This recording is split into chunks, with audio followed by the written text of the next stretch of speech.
will be talking about the potentials of using a specific massive open online course or MOOC as a micro-credential course. Now, this MOOC is co-developed through an academe and industry collaboration.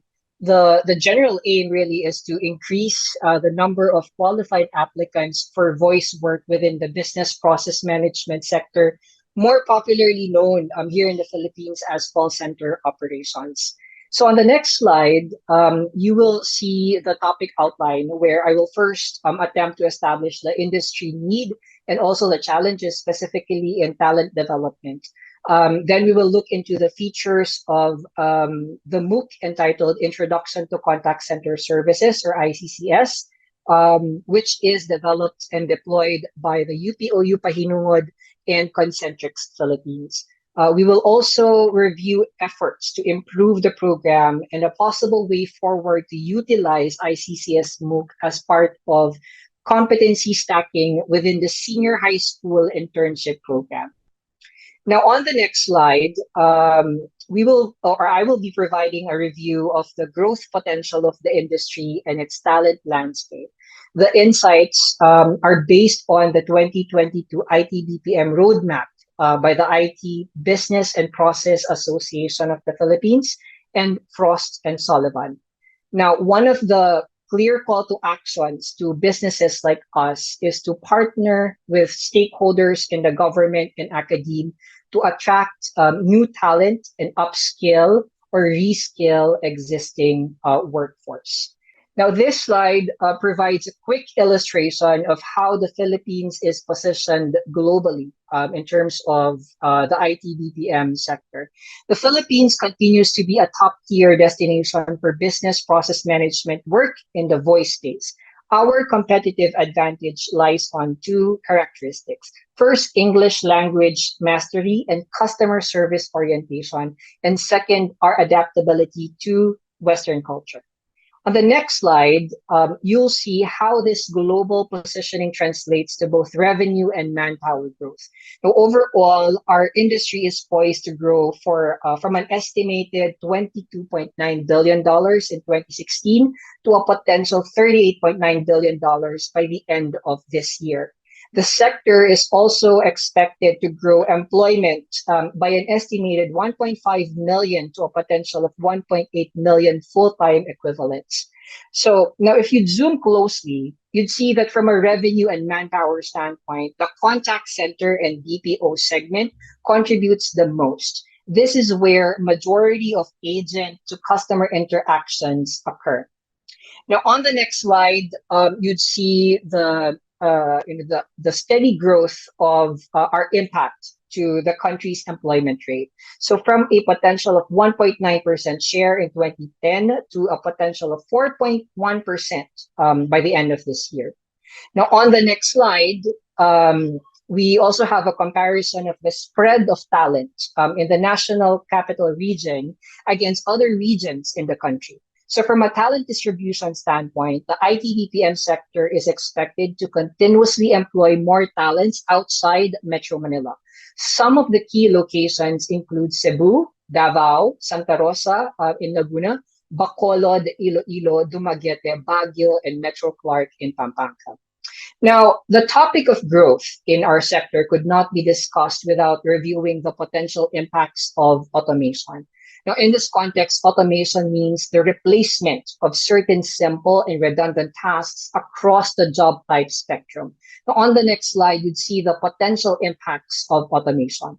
Now, while there is an anticipated reduction across work types, majority of these changes would impact low-tiered skills, mid to high-level skills, which require critical thinking, specialization, and autonomous decision-making are expected to significantly grow in terms of full-time equivalents. The net effect of automation in our industry is thus two-pronged.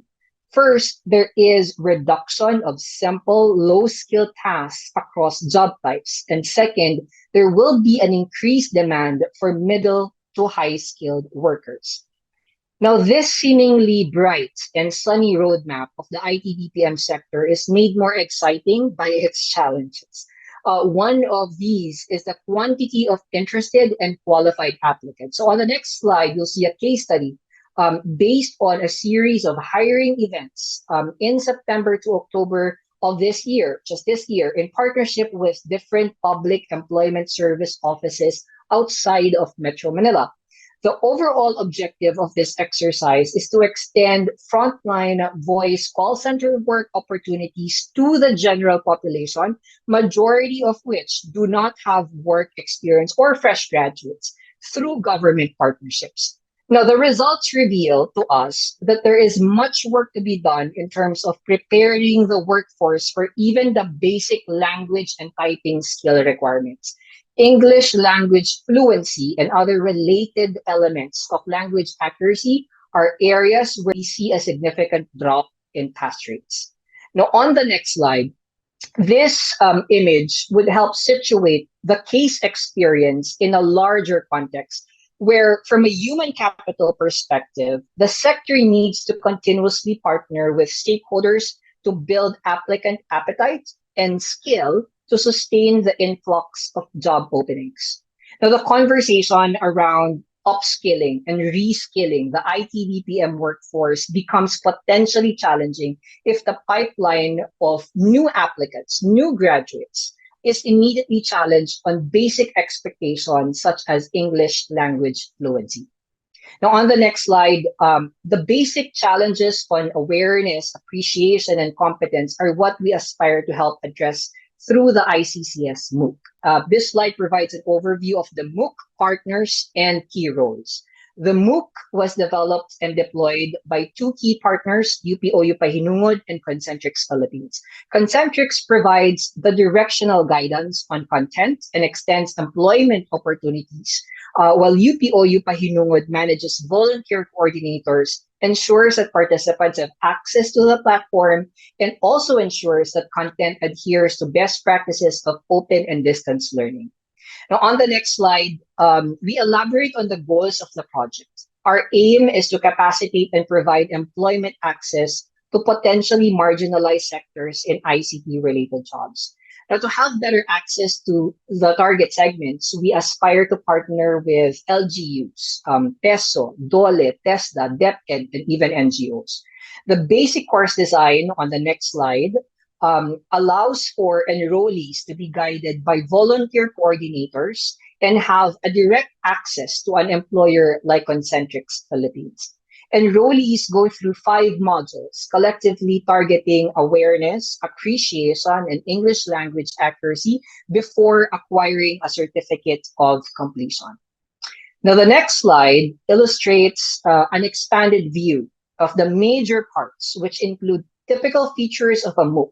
One of the unique value propositions of the ICCS MOOC is a direct pooling link to an employer like Concentrix Philippines. I'd like to emphasize, though, at this point that applying for a job at Concentrix is voluntary. Okay, and we don't limit the participants to apply to other competes as well. Now, on the next slide, we show the learning path of an enrollee. The module has essentially 2 learning paths. The first path is for enrollees to go through all of the modules before acquiring a certificate.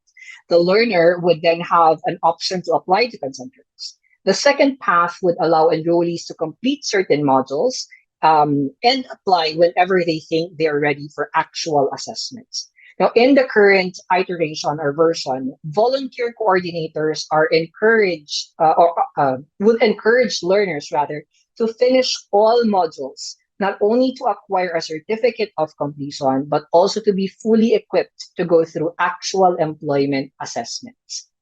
Now, on the next slide, so the MOOC was launched in March 15 of 2021 and has gone through several improvements. The next slide would show you the improvement opportunities, the earlier ones that we have accomplished. And most of them fall either on course content and content implementation.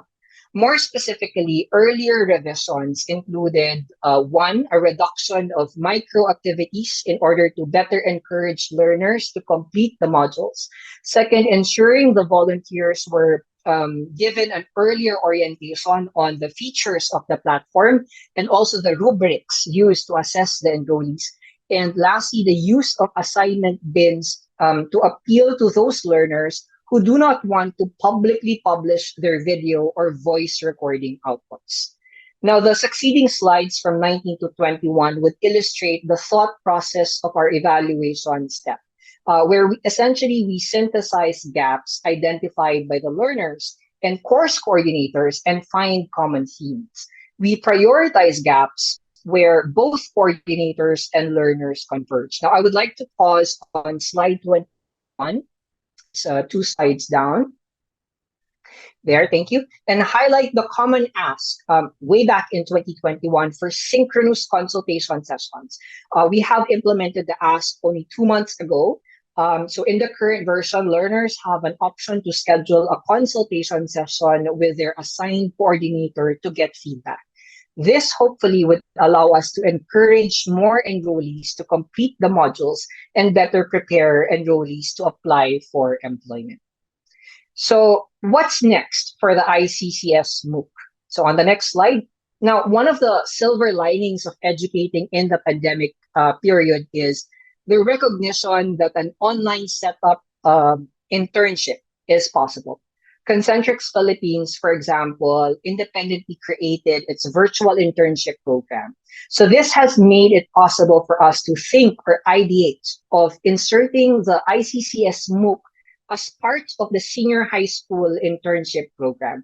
The next slide is actually a conceptual representation of ICCS MOOC within the senior high school curriculum. The MOOC can be integrated within larger efforts to strengthen English language fluency within the public education system. What ICCS MOOC brings is a plug-and-play set of modules and employment linkage that would make the employment exit option for senior high school students increasingly possible. The next slide shows an early attempt to evaluate the potential of the ICCS MOOC to be part of a competency stacking program. The parameters are based on a 2017 working paper by Bailey and Belfield, also referenced in a 2021 brief issued by TESDA. Based on the brief, there are 3 parameters for a certification to qualify as a stack. First, the certification typically would run for less than a year in duration. 2, it has to have a labor market value. And 3, there is a clear path for the certification to be acquired. Now, reflecting back on the features of the ICCS MOOC, from a duration standpoint, the course is open for 4 weeks or roughly 150 hours distributed in 20 working days. From a labor market value standpoint, as I have established earlier, there is still a continuous stream of employment from the BPM voice space that is open to senior high school graduates who are aged 18 during the time of application. From a certification path standpoint, finishing the 5 modules through the UPOU Pahinuod MOOC route makes acquiring a digital certificate of completion possible. The next slide attempts to situate the ICCS MOOC within the 3 general stacking types.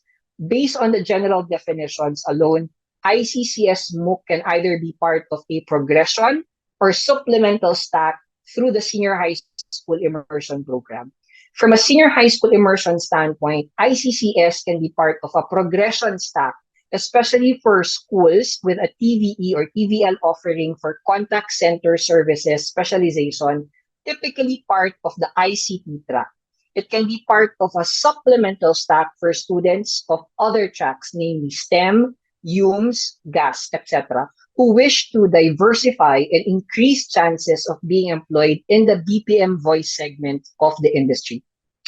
Now, like any idea, we expect external observers to always ask, is there a proof of concept or at least a potential for this arrangement to be deployed? The next slide quickly features a benchmark school in San Pedro, Laguna. The school is called San Pedro Relocation National High School, which is one of Concentrix's partner schools for 5 years already. We have partnered with the school through thick and thin, through pandemic, pre-pandemic, pandemic, and post-pandemic, for them to create a CCS specialization within their ICT track. One of the earlier inclusions in their offering is the Learning English Application for Pinoys, or LEAP, within the Tech for Ed program of DICT. LEAP is a standalone program which is actually developed by UP and now part of the students' curriculum. Adding ICCS MOOC during their internship period will allow these students to finish their required OJTRs without having to physically go to the partner company. On the next slide, we outline the current ideal conditions for ICCS MOOC to be deployed as part of the senior high school immersion curriculum. First, students have to have their own devices. A mobile device is fine, but a laptop or desktop may be occasionally needed to accomplish some of the exercises and requirements. If you go back to the photo on the previous slide, in the case of CCS in San Pedro Riloc High School, the CCS students were issued devices by DepEd. And those are the same devices that they will potentially use to access this MOOC. Now, it is also ideal for the students to have a reliable connection to the internet. Second, OJT coordinators or internship coordinators are encouraged to be part of the volunteer coordinators group to ensure student completion. And lastly, expectations are set among enrollees that acquiring a completion certificate will mean that they have acquired basic skills to successfully apply. Actual qualification will still depend on the company's assessment results.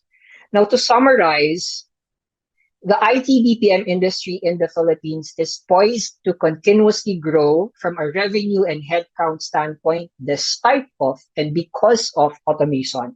Second, the IT-BPM sector needs to collaborate with other key stakeholders, in this instance, government and academia, to first increase awareness and interest, and B, influence the qualified pool of applicants.